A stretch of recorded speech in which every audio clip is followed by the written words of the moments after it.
What does long COVID and having a type A personality have anything to do with each other? I know what you're thinking. Type A personality? Why does that matter? How does that affect me when it comes down to having long COVID? Let's take a quiz right now. If you have long COVID and you're watching this video, or you know a loved one that has long COVID and you're watching this video, let's just answer a few questions. Is this person driven?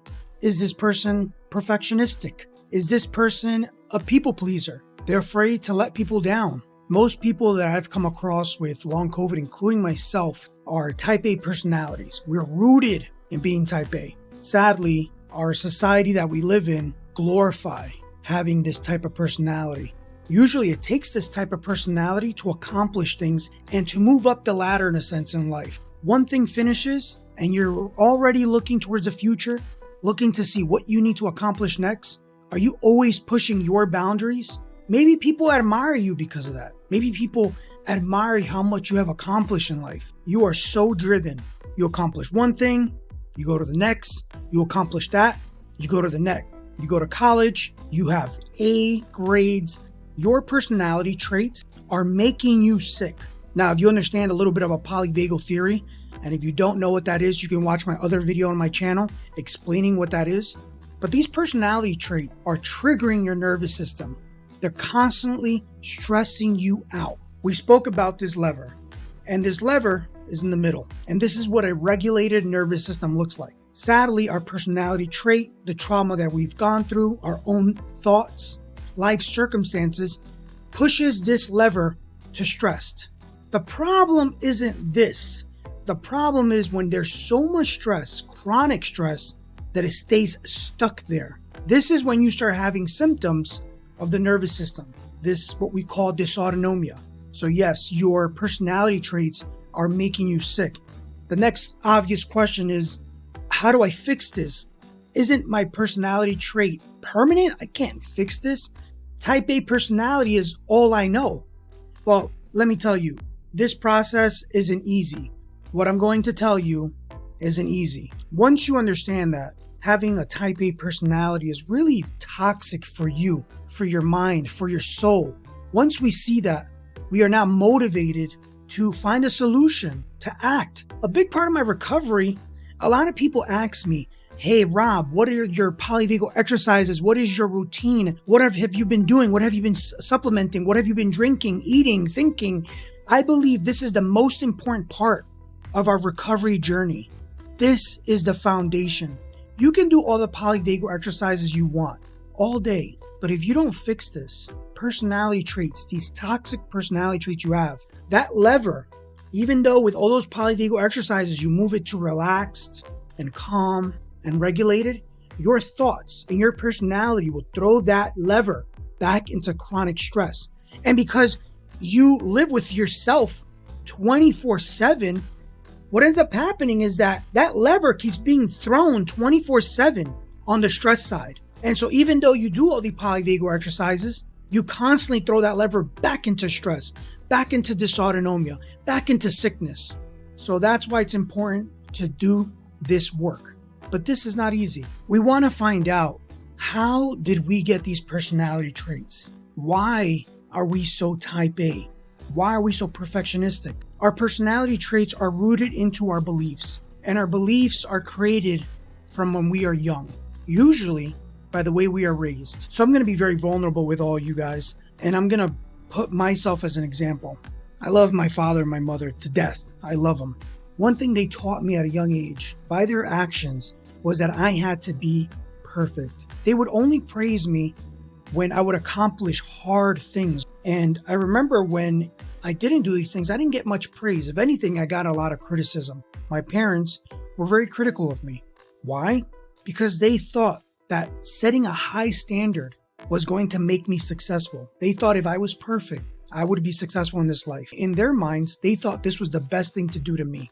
They didn't know any better, and that's okay. So how can we progress in this? My parents giving me only praise when I accomplished things taught me from a young age that for me to belong, to feel love, to feel accepted, to feel safe, I needed to accomplish things. So as I grew up to be a young adult, I was driven. I remember completing Ironmans, half Ironmans, marathons, half marathons. I did this through my athletic pursuits. Now, this is unhealthy, but back then I didn't know I can change. I thought this was me. I was so fearful of what would happen if I didn't push, if I didn't accomplish. Who was I if I didn't accomplish these hard things? How could I be loved? How can I be accepted? In hindsight, I didn't understand all this. I just kept pushing and pushing, not knowing why. So for this part of your journey, you're going to have to journal. You're going to have to think. You're going to have to visualize and dig up some of your past. Now, obviously, if you have the finances, hire a therapist. The best thing to do is to do this with a therapist. When I had long COVID, I didn't have the finances, and like most of you guys, don't have the finances to do this, to hire a therapist, to pay somebody to help you out. Just make sure that if you do these things at home, that you're doing it in a place where you feel you are safe emotionally and physically. Now, before getting long COVID, that was really bad for my nervous system. I was a person known to be burning myself out constantly. I would max myself out, burn out, max myself out, and burn out. So this isn't the first time in my life that I have episodes of burning out. And I would be so exhausted that I would have this fatigue for several weeks or several months, but I would always recuperate. I had no idea about this polyvagal thing. That's why it's so important to look at childhood trauma. Every single person in this planet has childhood trauma. And a lot of that trauma creates the beliefs that we have as an adult. And we want to now look back at those beliefs. We want to ask ourselves, are these beliefs truth? Are they truthful? Are they healthy for us? So when I was doing this work, when I had long COVID, I really reflected. Did I have to keep driving myself to the ground? What was I seeking by doing this? Why did I feel like I had to keep accomplishing things? And I realized that it was because I wanted to feel loved. I wanted to feel like I belong. I wanted to feel accepted. And I was so afraid of not feeling worthy, of not feeling loved, so much so that I would burn myself to the ground every single day through my accomplishments, through my thoughts, through my energy. And many of you are probably having really bad fatigue. And some of you guys are going through some crazy long COVID, ME/CFS symptoms, POTS symptoms. And you guys are already wondering, when do I get back to work? When do I do the next thing? How can I keep pushing? How can I get out of this? I need to push. My life can't stop. The problem's that those thoughts and that personality trait that drives you forward and that person that makes you perfectionistic is driving you sick. And sadly, we accomplished a lot in our life. I became a nurse because of it. I completed Ironmans because of it. I was good because I was such a type A personality. And now having long COVID, the switch was turned the other way. I didn't understand that. So for me to heal, I had to change into what they, I guess, would be considered a type B personality. Someone who was relaxed, someone who was calm, someone who wasn't constantly pushing. And to me, I thought this was the weirdest thing. How can I not keep pushing? This is how I survived in my life. The truth is that you don't need to be type A to thrive in life. So ask yourself, why am I so type A personality? Why do I have these personality traits? Why am I so driven? Why do I have this perfectionistic attitude about everything? Why am I big people pleasing? Ask yourself why. Look at your childhood trauma. Look at the way your parents raised you. When did they give you attention? Look at those things. Now that you acknowledge that past, ask yourself, what are the beliefs that created that? For me, a big one was, I wasn't worthy. Unless I was suffering and pushing, I was not worthy of love. I was not worthy of being accepted. I was not worthy of belonging. Now I had to take that belief, I had to challenge it. I asked myself, Rob, is it true that you're not worthy just because you don't accomplish cool things? And I really thought to myself and I said, no, I don't judge my friends that way. I don't look at my colleagues and my friends and family members and say, hey, you didn't accomplish something cool? Well, I'm not going to love you. I'm not going to hang out with you no more. I'm not going to do nothing with you until you start accomplishing cool things, hard things. If not, get out of my life. That's not loving. That's not love. We really want to have that same standard we have with our friends, with ourselves. We want to treat ourselves as if we were treating a loved one, a friend of ours that we dearly love. Our parents' voice becomes personified in our own minds. And they may be this really bad critic inside our mind, harsh critic, and tell us, hey, you're not doing enough. Hey, you need to worry about this. Hey, you need to stress about this. Hey, how are you going to go back to work? Hey, how you have fatigue? How are you going to do this? How are you going to do that? How are you going to go back to your normal life? Don't you need to worry about protecting your family, taking care of them financially and all these other things? Don't you need to take care of the house? Don't you need to make sure the house is clean and you're doing all the chores?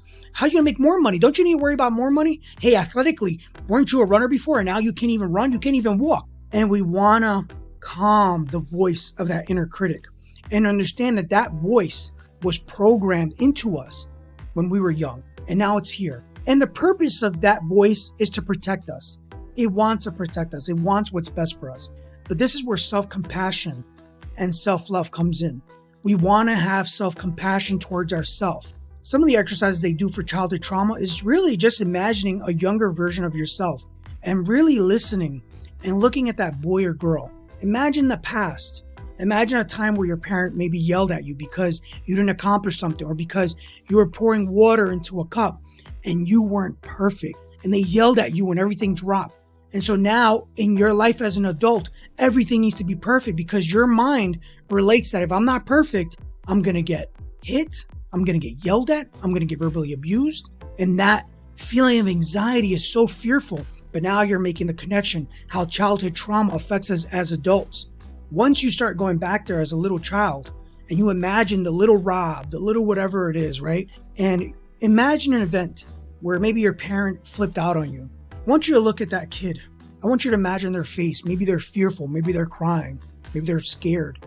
And I want you to tell that kid, hey kid, I absolutely love you. And I want you to really hug that kid. And I want you to say to them, it's okay. You don't need to be perfect anymore. You are lovable. You are worthy. You're so valuable. You're so beautiful. You have life. Enjoy it. It's okay. You're safe. I love you. Talk to that kid. Now I want you to come back and really look at yourself as an adult and realize that that kid still exists inside of you. Don't ignore the kid. Give that kid love. Give that kid compassion. Understand them. Listen to them. Don't blame the kid. Don't blame yourself. It's not your fault. We're not looking here who's to blame. We're looking for compassion, for grace. It's okay to make mistakes. It's okay to not be perfect. It's okay that you can't give 100% every day. It's okay. Nothing bad will happen. Just relax. A big problem with having a perfectionistic attitude is that we believe the worst will happen if we don't do certain things. This is what we call catastrophizing, where we imagine the worst will happen. I have this problem, even now, but I have it on check. We believe if we don't go back to work, we're going to end up homeless and die. And we treat ourselves as if such. Now you take a moment. You have time to look at these beliefs that you have. Are they truthful? Is it truthful that you need to be type A? And you start realizing you don't. You start realizing that the reason you're this way is because you're seeking to belong. You're seeking to feel love. And the beauty of all this is that you don't need to have love of other people. The love that you're seeking is love from yourself. Now I know type A personality types, we don't know what self-love is. We don't even know what it sounds like. It sounds so weird. If anything, it sounds very woo-woo. I had that same problem. Growing up, my parents and my father specifically was so tough on me because, again, he wanted to raise a tough man in this world. And so when I was doing these exercises, and I was saying, oh, I got to love me. I got to imagine this child and say, I love you, buddy. I love you. I love you. You're perfect the way you are. This was so weird to me. I said, what? This is so awkward. If it feels weird, you're on the right path because you've never done this. You don't know what self-love is. And that's okay. But it's time to start practicing this. It's time to have grace and compassion to yourself. A big part of this is monitoring your self-talk. How's your self-talk? You'll notice that you'll feel anxious or you'll feel nervous about a lot of things in your life, circumstances, or future events that are coming or will come. I want you to reflect on that emotion. So for example, let's imagine you feel anxious, fearful. I want you to look at that emotion. I want you to think about the thoughts behind that emotion. But after having some self-love and some compassion, I don't really care. I don't stress myself out about it anymore. These things don't really matter.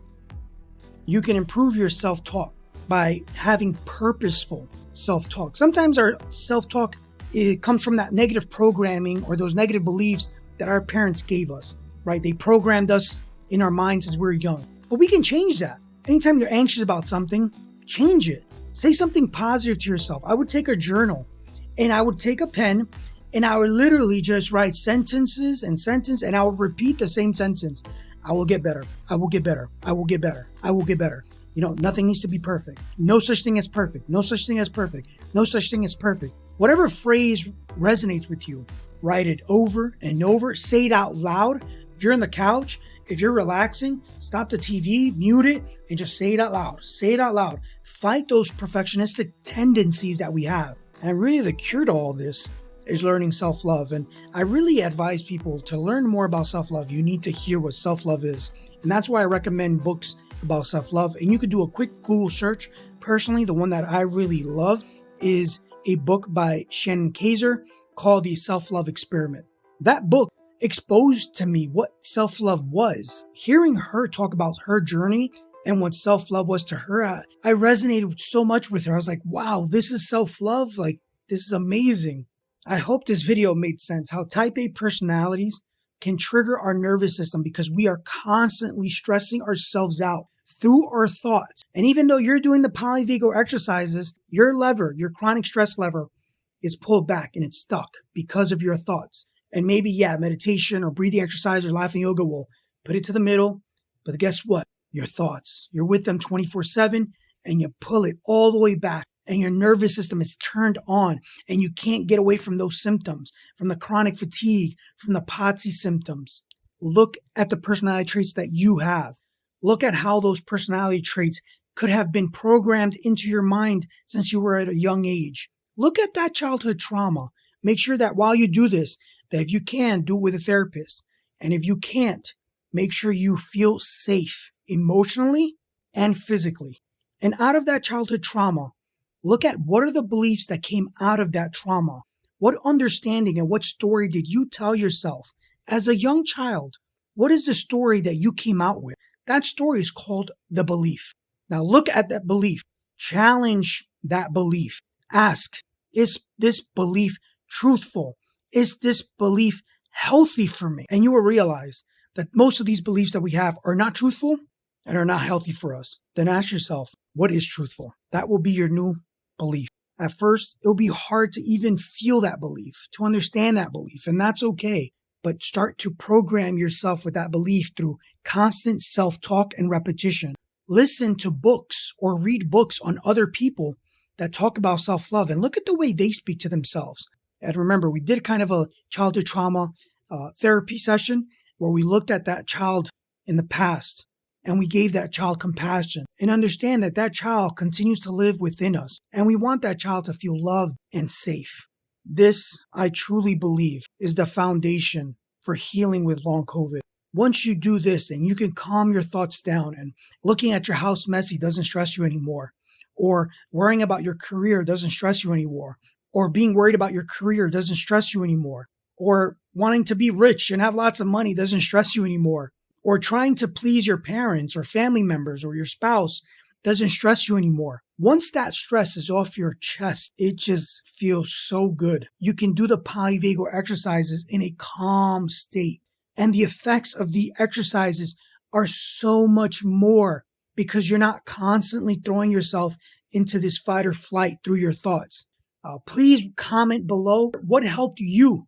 What helped you in this video and other videos, or anybody else, maybe other YouTubers. Please share down below so that other people that are struggling with long COVID, chronic fatigue syndrome, help them through your experience. And if you want to see more content like this, please subscribe. If you want to reach me one-on-one, I have my email down below. I also have an Instagram where you can DM me. I want to say also that I have a lot of views on my videos, and I want to say thank you to everybody that watched my videos. My wife keeps reminding me that a lot of you guys are watching my videos and you guys really do appreciate it through your awesome, heartfelt comments. It excites me because, it actually feels like I'm helping people and helping you guys out. And I hear there's some of you guys that are starting to recover already. You guys have DM'd me, emailed me, and it's amazing to see you guys recovering. So whoever is starting to recover, continue. Don't stop.